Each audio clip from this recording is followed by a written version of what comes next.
Yeah.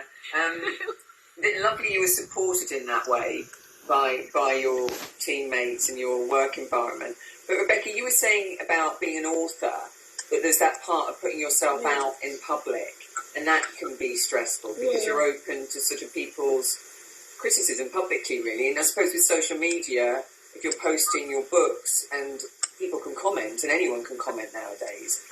And I think that when we're changing careers, there's that period of uncertainty, isn't there? Because you've sort of changed careers by becoming an author. How have you dealt with that period of uncertainty and putting yourself forward?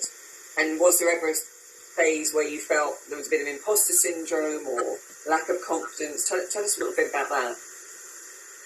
Well, you kind of get yourself on a regular basis. You kind of like feel that you're not worthy or you don't deserve or you're not good enough. You know, you tend to judge yourself quite harshly.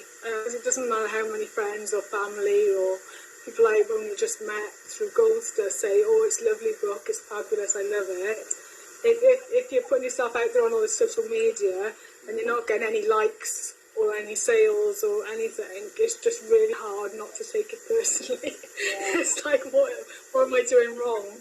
You know what I mean? I don't understand what I'm doing wrong. Do you feel? I've had. Oh, sorry. Do you feel that Goldster has the classes? Do you feel like Goldster has at least given you a little bit of support in that?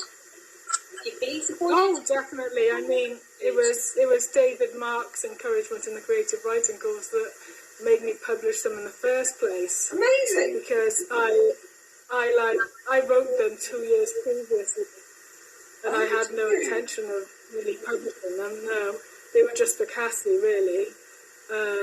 But I'm glad I did, because they're well-being picture books, and they're to help children with anxiety and the techniques they can use to overcome their anxiousness of first days in school and first day back in school. And when I was really proud, because one of my friends gave a copy to her nephew, and even though he was outside the age bracket and older than the book was aimed at, he actually went into school dressed as Gordon the Drum. He went in for World Book Day, he dressed up in Gordon the Drum with the cape and everything and held my book, and I was like, oh my God, how proud am I that he loved it. He wanted to go as the character, you know what I mean? And so it's important to me that, you know, that I'm making a difference for the children, really. I mean, if you've self-published, there's no money in it for yourself. It's not a career, really, if you self-publish. You don't actually make money, unless you get literary agents and make the big time, like, you know, Julia Donaldson and all the big ones. But, I mean, it's made a difference. I'm happy. You know, when I see that it's really making me smile, I'm really happy. I saw a little boy on Facebook who had leukemia, I think it was. So I messaged his mum privately and I said, can I send him my book? And then she sent me a photo of him smiling when he opened it, and that was the world to me. It was really sweet of her, you know? That is adorable. So, days like that make it worthwhile. 100%. Other days, Yeah, and it's natural, isn't it, when we put a lot of effort into something and you're putting it out on social, but, you know, social is such a moving, fast pace, isn't it?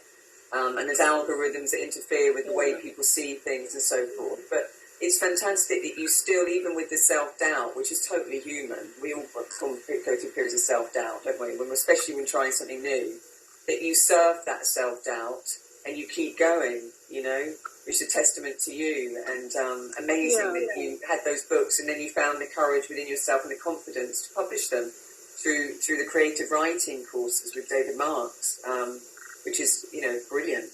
And the ripple effect of that, you never know who's going to read it. It's going to change their day. You may never even know, Rebecca. You know, that's the thing. And also, it's because of the art tutors. Say again? It's because of the art tutors as well that the characters are drawn how they are, because I drew them and then the illustrators based them on my drawings, so the characters wouldn't have looked like that if it hadn't been for Goldster's art tutors and them inspiring me to draw my own characters. Amazing. Look, you know? Amazing. Absolutely lovely. We love a transformational story. And Nettie, you're back.